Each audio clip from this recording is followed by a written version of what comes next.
আসসালামু আলাইকুম রহমতুল্লাহি ওবারাকাতুহ। প্রিয় সুধী, আশা করি আপনারা সবাই ভালো আছেন। চলে এলাম নতুন একটি ভিডিও নিয়ে। আমরা হয়তো অনেকে জানি না যে বাইক বা গাড়ির নাম্বার প্লেটের ক, খ, হ, ল ইত্যাদি অক্ষরগুলো কি অর্থে ব্যবহার হয়।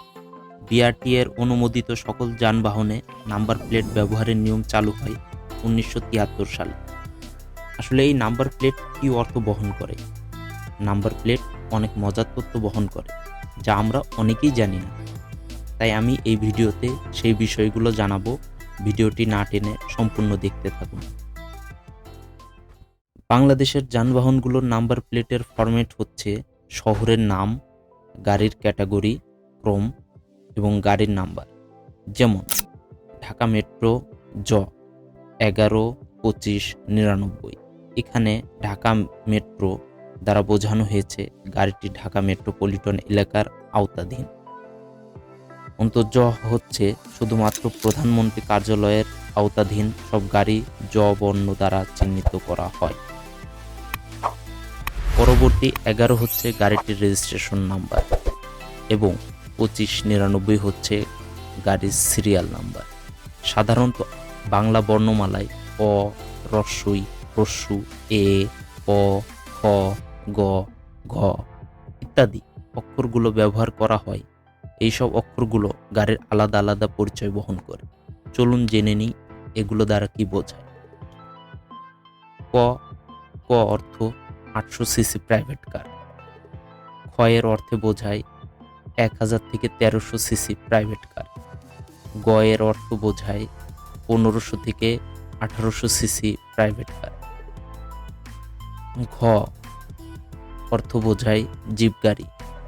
চ অর্থ বোঝায় মাইক্রোবাস। ছ অর্থ বোঝায় মাইক্রোবাস বা লেগুনা, যেগুলো ভাড়ায় চালিত। বর্গের জ মিনি বাস। ঝ অর্থ বোঝায় বাস বা বড় বাস। ট ট্রাক, বড় ট্রাক। ঠ অর্থ বোঝায় ডাবল কেবিন পিকআপ। ড অর্থ বোঝায় ট্রাক, মাঝারি। দন্তন্য অর্থ বোঝায় পিকআপ, ছোট পিকআপ। প অর্থ বোঝায় ট্যাক্সি ক্যাব। ভ অর্থ বোঝায় 2000+ সিসি প্রাইভেট কার। ম অর্থ বোঝায় পিকআপ, ডেলিভারি পিকআপ। দ অর্থ বোঝায় সিএনজি, প্রাইভেট সিএনজি। থ এর অর্থে বোঝায় সিএনজি, ভাড়ায় চালিত। হ এর অর্থে বোঝায় 80 থেকে 125 সিসি মোটর বাইক। ল এর অর্থে বোঝায় 135 থেকে 200 সিসি মোটর বাইক। তো বন্ধুরা, ভিডিওটি কেমন হয়েছে অবশ্যই কমেন্ট করে জানাবেন এবং ভিডিওটি ভালো লেগে থাকলে অবশ্যই চ্যানেলটি সাবস্ক্রাইব করবেন এবং পাশে থাকা বেল আইকনটি বাজিয়ে দিবেন। ধন্যবাদ।